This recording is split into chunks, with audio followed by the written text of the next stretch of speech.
চালু করে আছি এস্টিমেট করে অলরেডি ওখানে আমার 5,000 6,000 বিল হয়ে যাবে একটা লাগিয়ে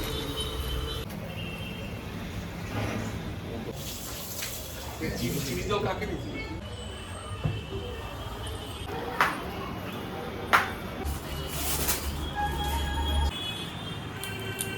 দেখতে দেখতে সময় কেমন চলে যায় বোঝাই যায় না। ঘরের কাজে হাত দিয়েছি, তাও প্রায় এক সপ্তাহ হতে গেল।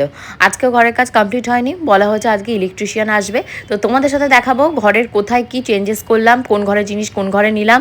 তা বাদে কালকে যাচ্ছি বিপাশার মেয়ের বার্থডে খেতে, কার জন্য কত টাকা দামের শাড়ি বাজার করলাম বোনের দোকান থেকে। বোন পুজো উপলক্ষে আমাকে কি শাড়ি দিল, সব মিলিয়ে আজকের ফাটাফাটি এবং মজাদার ব্লগটাকে সাজানো হয়েছে। হোপফুলি তোমাদের ভীষণ ভালো লাগবে। হ্যালো মাই লাভলি ভিউয়ার্স, আমি Priyanka and welcome to my channel Priyanka's time story. Little গোল্ডের প্রত্যেকদিন একটাই বায়না, মা চুল বাঁধবো না, দুটো পনিটেল ঝুলিয়ে দাও। এদিকে ওদের স্কুল থেকে স্ট্রিক্টলি বলা হয়েছে ছোটো চুল হলে পনিটেল হবে, না হলে বিনুনি করে যেতে হবে, আবার ব্ল্যাক কালার দিয়েই করতে হবে।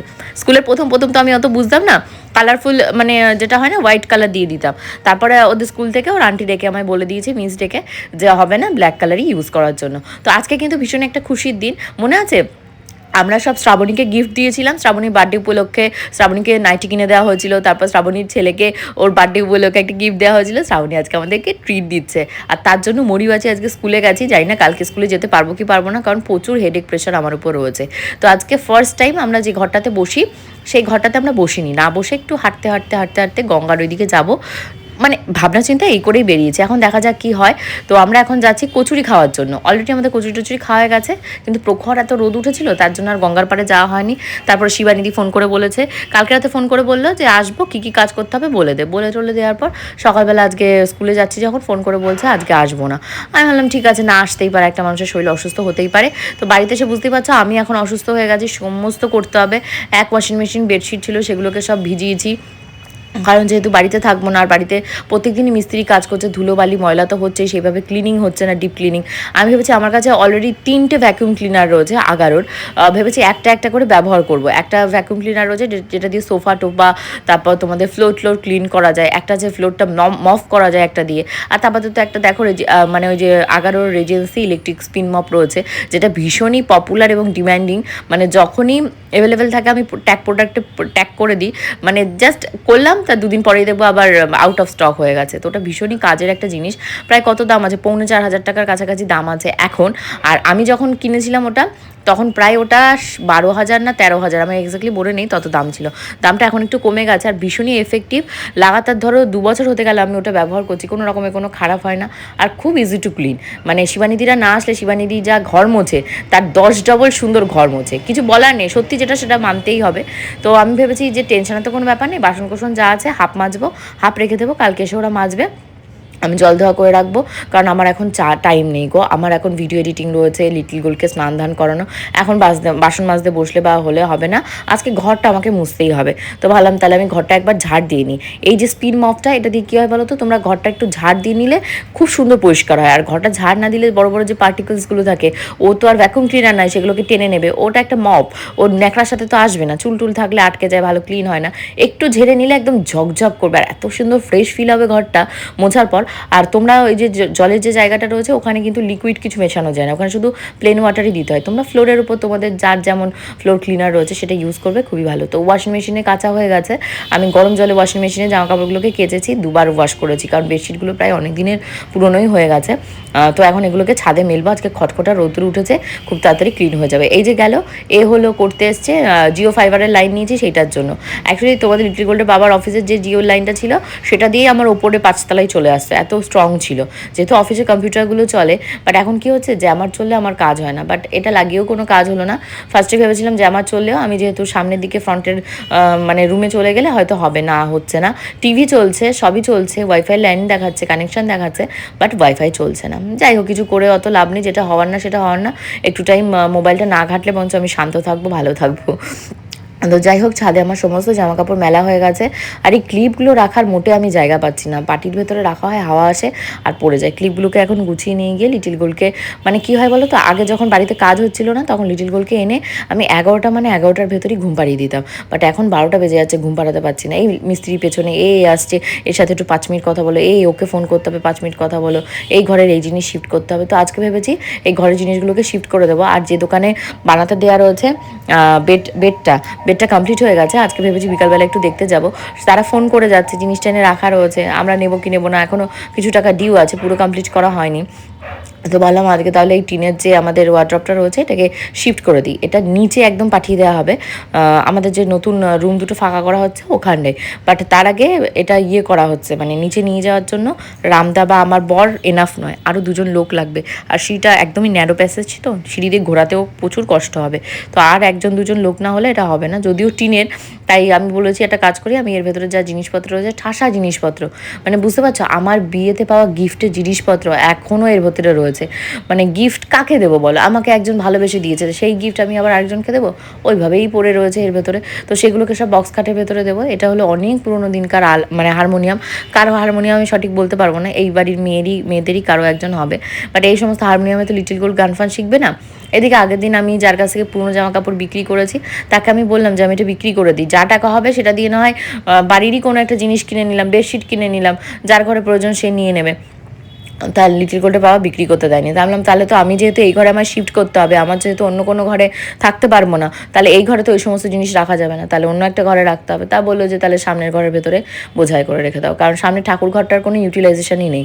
ওই এক ঠাকুর ঘরের সিংহাসন, তাও তো সেই আমার শাশুড়ি মায়ের আমলে, তাও আমি দাঁড়িয়ে দাঁড়িয়ে মানে বসে বসে, লিটিল গোল্ড যেহেতু ছোটো, আগুন ফাগুন ধরে নেবে কখন, আমি বুদ্ধি করে আমার প্রেগনেন্সির সময় ওই একটা টুলের উপর দাঁড় করিয়ে দিয়েছি। নতুন সিংহাসন কিনলে আমার মতন কিনলে তো হবে না, কারণ এখানে যারা যেভাবে পুজো করবে সেইভাবে কিনতে হবে। তার জন্য আমি ভাবলাম আমার টাকা খরচ করে কেনার কোনো প্রয়োজনই নেই। তো তার জন্য সিংহাসনও সেভাবে কেনা হয়নি। নাহলে আমার খুব ইচ্ছা যে আমি আমার ঘরটা সুন্দর করে সাজাচ্ছি, বাট বাড়ির সিংহাসনটা বা ঠাকুর ঘরটাই ঠিকঠাক নেই। তাও যাই হোক, ঠাকুর ঘরে একটা ঝাড়বাতি, ওটা পূজার কিনে দেয়া, পূজা আমাকে পূজা স্বর্ণ 2জন মিলেই দিয়েছিল আমার আগের বছর কি তার আগের বছর অ্যানিভার্সারিতে। তারপর ওয়ালপেপার টেপারগুলো তো আগের বার যখন আমি ওই শ্বশুরমশাইয়ের ঘর, আমার কোনার ঘরটা মানে ওয়ালপেপার চেঞ্জ করেছিলাম, আমি ওই ঠাকুর ঘরের ওয়ালপেপারটা চেঞ্জ করেছিলাম, আর গোবিন্দ হলো কালারটা করিয়ে দিয়েছিল, মানে 3টে ওয়ালের কালারটা করিয়ে দিয়েছিল। এইভাবেই চলছে। তো যাই হোক, আজকে ভেবেছি রামদাকে দিয়ে এই ঘরের সমস্ত মালপত্র শিফট করিয়ে আমরা ঘুরে আসি বিপাশা মেয়ের বার্থডে সেলিব্রেট করে এসে, মানে বাড়ির যে বাইরেটা রয়েছে ফ্রন্ট, যেখানে ব্যালকনিটা রয়েছে, ওটা অনেক দিন হয়ে গেছে কালার করা হয় না। তোমাদেরকে বলছিলাম না কালার করবো, তোমরা অনেকেই অনেক রকমের সাজেশন দিয়েছো যে ব্রাইট লাইট শেডের কোনো কিছু করতে। তো আমিও ভেবেছি যে তোমাদের ভেতর থেকেই মানে প্যাস্টেল শেডের কথাই অনেকে বলেছো, প্যাস্টেলের ভেতরেই একটা ভালো ব্রাইট শেড বাইরেটাই দেবো, কারণ বাইরেটা তো প্রচুর হিট রোদ আসে না, ওর জন্য। দেখো ওয়াশিং মেশিনের নিচে 3 থেকে 4খানা কসবাইট রয়েছে। ওই যে যখন ইঁদুর ছিল, ইঁদুররা মনে হয় কসবাইটগুলো টেনে টেনে নিয়ে গেছে, ওই অবস্থা। আর এত পরিমাণে ধুলো ময়লা জমেছে এইগুলোর পেছনে নিচে, অ্যাকচুয়ালি সেভাবে তো পরিষ্কার পরিচ্ছন্ন করা হয় না, আর পেছনে কেই বা আছে যে পরিষ্কার পরিচ্ছন্ন করবে। তো লিটিল গোল্ডের বাবা আর রামদা 2জন মিলে এটাকে টেনে হেঁচড়ে কোনোভাবে ঠাকুর ঘরের ভেতরে এটা সেট করবে। আজকে দুপুরেও আমার লেট, যেহেতু মিস্ত্রি কাজ করছে, ইলেকট্রিশিয়ান, তো আমি স্নান ধানও করতে পারিনি। তো লিটিল গোল্ডের বাবাকে বললাম নিচে থেকে খাবার দাবার আনতে হবে না, আমার ঘরে সব খাবার দাবার রয়েছে, নিচে থেকে শুধু আমরা ডাল, আর তুমি যদি ভাত খাও গরম ভাত সেই কটা নিয়ে আসো। তো লিটিল গোল্ডের বাবা সেইটা নিয়ে এসছে। আর নিচে আজকে মাছ রান্না হয়েছিল, তো 1 পিস মাছ ভাজা লিটিল গোল্ডের জন্য রেখেছিল। তারপর আমি বলেছিলাম যে আমাকে একটা লেজ দিও, অনেকগুলো লেজ ছিল, প্রায় 3-4 পিস কাতলা মাছ না রুই মাছ এনেছিল পরীক্ষার জন্য। আজকে প্রায় 50-60 জনের রান্না হয়েছে, তো ওইগুলো দিয়েই করব। আর কি হয় বলো তো, একজন কমেন্ট করে আমায় মানে বলছে যে বাড়ির কাজ করে উদ্ধার করে দিচ্ছ, কে উদ্ধার করছে কে কী করছে ভগবান দেখছে। আমি লোক দেখানোর জন্য তো কোনো কিছু উদ্ধার করছি না, আমি আমার নিজের মনের কাছে নিজে স্বচ্ছ থাকার জন্য, নিজে ভালো থাকার জন্য আমি এই কাজগুলো করছি। কে আমার পেছনে চুগলি কাটলো, কে আমাকে নিয়ে কী বললো, কে আমাকে বললো যে ইউটিউব করে মিশোর জামা কাপড় বিক্রি করে কয়েক পয়সা ইনকাম করলো, আমি এই করে অমুক করে ফেললাম তমুক করে ফেললাম। আমি কারোর সাথে এখানে কম্পিটিশনে নামিনি, কোনো দিনই আমি কোনো কম্পিটিশনে ছিলাম না। আমি ইউটিউব ফেসবুক থেকে এসে যে টাকা ইনকাম করবো আমি কোনোদিন সেটা ভেবেই আসিনি। আমি 2 হাত ফাঁকা নিয়ে এসেছিলাম, 2টো হাতই আমার পুরো ফাঁকা ছিল যখন আমি এসেছিলাম। না আমাকে কেউ প্রমোট করেছে, আমি এসছিও একা, যেটুকু করেছি নিজের দৌলতেই করেছি, যে আমাকে ভালোবেসে আমাকে সাপোর্ট করেছে অবশ্যই তাদের সাপোর্ট, আমি তো সবসময় বলেই থাকি এদের সাপোর্ট পেয়েছি ওদের সাপোর্ট পেয়েছি। কাউকে কিছু দেখানোর জন্য আমি বারবারই বলছি আমি কোনো কিছু করছি না, আমার নিজের খুশির জন্য, আমার পরিবার, আমার বর মেয়ের খুশির জন্যই আমি এগুলো করছি। তো আমি আবার নিচে এসেছিলাম, দেখছিলাম গৌতমদা এখনও ভাত রাত কেন পাঠায়নি। তো দেখি গৌতমদার এখনও প্যাকিং চলছে, গরম নিচে রান্নাবান্নার ওখানটায় একটা পাখা নেই, প্রচুর গরম। তো ফাইনালি এই ওয়াল ফলগুলো কমপ্লিট হয়ে গেছে। ওয়ালপেপার লাগাতে যে লোকটা এসেছিলো ও কী করেছে সমস্ত ইলেকট্রিকের জিনিস মানে ছিঁড়ে ফেলেছে, খুলে ফেলেছে, মানে ওর সুবিধার জন্য, জিনিসটাও ভালোভাবে বসবে ওর জন্য। তো পরে আমরা সব আলোচনা করছিলাম যে এই জিনিসটা নষ্ট হয়ে গেছে, ওই জিনিসটা নষ্ট হয়ে গেছে, এটা একটু ভালো করে করলেও হতো। তো তোমরা এবার একটু কমেন্ট করে বলো কোনটা দেখতে কেমন লাগছে। আর এখানটায় যে দেখতে পাচ্ছ এটা একটা কর্নার ছিল, এই কর্নারের উপর পিকাচু অনেক কিছু ছিল, ওগুলোকে কাচিয়ে ধুয়ে আবার সুন্দর করে সাজাতে হবে। আর ভেবেছি ওইটাকে কি বলে বললাম না, ভ্যাকুয়াম ক্লিনার, ওটা দিয়ে হলো পরিষ্কার করতে হবে সোফাটা। এই সোফার মতনই আর একটা সোফা আমি যে বিরিয়ানিস্ট ফার্নিচারে যাচ্ছি না, বিরিয়ানিস্ট ফার্নিচারে দেখলাম মানে কত সস্তায় দিচ্ছে। আমি এটা কিনেছিলাম যখন তখন 55,000 টাকা ক্যাশ দিয়ে, প্রায় আর 55,000 ক্যাশ প্লাস ওপরে তোলার জন্য এই সোফাটা 3,000 টাকা, ওই যারা বয়ে নিয়েছিল ভ্যানওয়ালা থেকে শুরু করে যারা মিস্ত্রিরা ছিল তাদেরকে লেবার চার্জ দিতে হয়েছিল 3,000 টাকা। মানে 2800 টাকাতে, আমি বলছি 2800 টাকা না, মেয়ের জন্মদিনের আগের দিন, বলছে তাও হবে না, অনেক কষ্ট করে ওরা তুলেছে। মানে বুঝতে পারছি কত হাজার টাকা দিয়ে আমার এই সোফা বানানো। তাও আমি কোনো সময় শুনলাম না কেউ আমাকে একটু অ্যাপ্রিসিয়েট করলো, তাও বক্তব্য সেগুন কাঠের করলে তো বোঝা যেত। হ্যাঁ ভাই, সেগুন কাঠ হোক আর বাবলা কাঠ হোক, করেছে মানুষ যেটা সেটাকে অ্যাপ্রিসিয়েট করো মানুষের। আজকেও আমার স্নান হয়নি, খাওয়া হয়ে গেছে আজকে। তো এই যে অনেকটা কাজে গিয়েছে।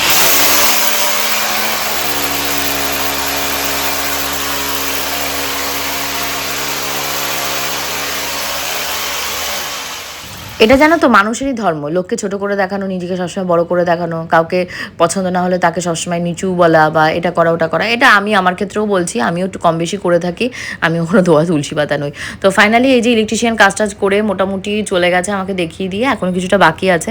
তো তারপর আমি শুয়ে পড়েছিলাম, শুয়ে খুব তাড়াতাড়ি উঠেছি, উঠে লিটিল গোলকে খাইয়েছি দাইয়েছি, আমি ফ্রেশ হয়েছি, হয়ে এখন ঘড়িতে প্রায় বেজে গেছে তোমাদের 8:30টার কাছাকাছি। এখন এসেছি ছোটো ননদের জন্য একটা বেডশিট কেনার জন্য। মানে ও যেহেতু নতুন ওখানে শিফট করেছে, ওকে তো আমি কোনো গিফট দিইনি, তা আমি ওকে একটা জামা পাঠিয়েছিলাম, তো জামাটা ওর গায়ে হয়নি, দুটো পাঠিয়েছিলাম অ্যাকচুয়ালি। তো ওই জামা ও পরবে না, ওর গায়েও হয়নি, তো জামা ফেরত পাঠিয়ে দিয়েছে। তাহলে আমি ভাবলাম তাহলে বেডশিট নিয়ে যাই আমাদের এখান থেকে। মিশোর প্রোডাক্টগুলো কী বলো তো, মিশোর প্রোডাক্ট আমি একবার নিয়ে আসলে আবার রিটার্ন করাটা প্রচুর চাপের হয়ে যায়। তো আমি ভাবলাম আমাদের এখানটা থেকে নিই, পছন্দ না হলে তারপরে না হয় এক্সচেঞ্জ করা যাবে। তো বেডশিটটাতে তোমার রেড কালার বেডশিট রয়েছে, ওর সাথে দুটো পিলো কভার, একটা সাইড পিলো কভার সবই রয়েছে, সেট নিয়েছি একটা। তারপরে এসেছি পূজার এখানে হলো জামা কাপড় কিনবো বলে। এবার তোমরা অনেকেই বিপাশার মেয়েকে এটা ওটা সেটা দিতে বলেছিলে, পরে আমি রিয়েলাইজ করলাম আমি রূপোর পেন দিই কি হাতের ব্রেসলেট দিই কি পায়ের নুপুর দিই, তার থেকে আমি এমন কিছু দিই যেটা বাচ্চা মানুষ খুশি মনে সামনে পুজো আসছে ও পরতে পারবে, ডিজাইনার শাড়ি। তো পূজার এখানে প্রচুর ডিজাইনার শাড়ি কালেকশান এসছে, অলরেডি আমি একটা পরেছি, তোমরা প্রচুরই ভাইরাল এবং পপুলার করেছো। তো তারই ভেতর পূজার দোকানের স্পেশাল হলো এই কারদানা জামদানিগুলো। তো কারদানা জামদানি ওর এখানে ও বলছে যে স্টক এখন কম রয়েছে, সব বিক্রি হয়ে গেছে, অর্ডার দিয়েছে। আর যেহেতু এটা ভাইরাল এবং পপুলার, হেন কোনো দোকানদার নেই মানে এটা তোলেনি, আর সবাই মনোটনি যে বিজনেস হয় সেই বিজনেস শুরু করে দিয়েছে, যে যত কমে দিয়ে পারে। তো পূজাও এখানে যতটা পাচ্ছে কমে দিচ্ছে, আর কোয়ালিটি খুবই ভালো। তো ওর বলতেই ওর 2 বস্তা এই কারদানা জামদানি ঢুকেছে। এগুলো হলো নতুন কালেকশন, পুজো কালেকশন এসছে। তো আমি বললাম তাহলে বিপাশাকে আমি এর ভেতর থেকেই একটা ফার্স্ট আমার বান্ধবীর জন্যই কিনি। আর তখন স্বর্ণকে একটা দেখাচ্ছিলাম, চন্দন কালার আর হলো রেড কালার ছিল। তো স্বর্ণ আবার বলছে তুমি পুজোতে এটা নিয়ে নাও, মানে স্বর্ণর তরফ থেকে। তাই বললাম না আমি মজা করে বলেছি, বলার পর ও তো কোনোভাবে শুনবেই না। একটা রেড কালারের শাড়ি আর চন্দন কালারের কম্বিনেশনে রেখেছে, হোপফুলি ওটা আমি কোনো না কোনো সময় অবশ্যই পরবো, তোমাদের সাথে শেয়ার করবো। এখানে প্রচুর স্টক, প্রায় আমরা ঢুকেছি এখানে 9টা বাজে, এখান থেকে বেরিয়েছি 10:30, মানে 1.5 ঘন্টা 2 ঘন্টা ধরে 1 ঘন্টা ধরে আমি শাড়ি শুধু দেখেই যাচ্ছি। আর প্রচুর কালেকশন, ডিজাইনার শাড়ি যেন ধরছে না, আর যেটা ধরছি সেটাই পছন্দ হয়ে যাচ্ছে। আমি প্রায় আজকে 9 করে প্রায় 11,000 টাকার শপিং হয়ে গেছে, কারণ এখান থেকে আমি অনেকের জন্য শাড়ি নিয়েছি, কার জন্য কোনটা নিয়েছি সেটা পরবর্তী ব্লগে দেখাবো, কারণ কালকে আমরা যাচ্ছি বিপাশাদের ওখানটায়। হোপফুলি আজকে ব্লগটা ভালো লেগেছে, ভালো লাগলে অবশ্যই কমেন্ট করো। কালকে ব্লগ আরও ফাটাফাটি আরও মজাদার হবে। মেবি আমি 2টো ব্লগ একসাথে অ্যাডজাস্ট করবো, কারণ একজনের বাড়িতে ঘুরতে যাচ্ছি, তো গিয়ে ওখানটা সেইভাবে হবে না, গল্প গুজব করা এনজয় করার জন্যই যাচ্ছি, মেন তো ব্লগ বানানোটা নয়। নাহলে এত দূর থেকে এত দূরের মানুষ কোনো সময় ব্লগ বানাতে যায় না, কারণ ব্লগ বানানোর জায়গায় আমি এখান থেকে বরঞ্চ দীঘাপুরি ঘুরতে গেলে আমার বরঞ্চ কম খরচে আরও ভালো ব্লগিং হয়ে যাবে। তো শাড়িগুলো কেমন লাগলো জানিও, পূজার দোকান যারা যারা ভিজিট করনি অবশ্যই ভিজিট করো। তো লিটিল গোল্ডের আন্টির কাছে পড়তে বসিয়ে দিয়ে আমি আমি চলে এসেছিলাম। তিয়াশার আবার বার্থডে চলে গেছে, তিয়াশার জন্য আমি আবার একটা লিপস্টিক কিনেছি। আর ভেবেছি পুজোতে তিয়াশাকে এখান থেকে একটা শাড়ি কিনে দেবো, বাচ্চা মানুষ পড়তে পারবে, লিটিলকে খুব ভালোবেসে পড়াই তো। তো তারপর তিয়াশা ফোন করেছে যে মামি তোমার আসতে কতক্ষণ লাগবে, আমি বললাম আমার 10-15 মিনিট লাগবে। তারপর গোবিন্দ ঢুকে গেলে গোবিন্দর কাছে রেখে ও চলে গেছে, আমিও যাই, বাই।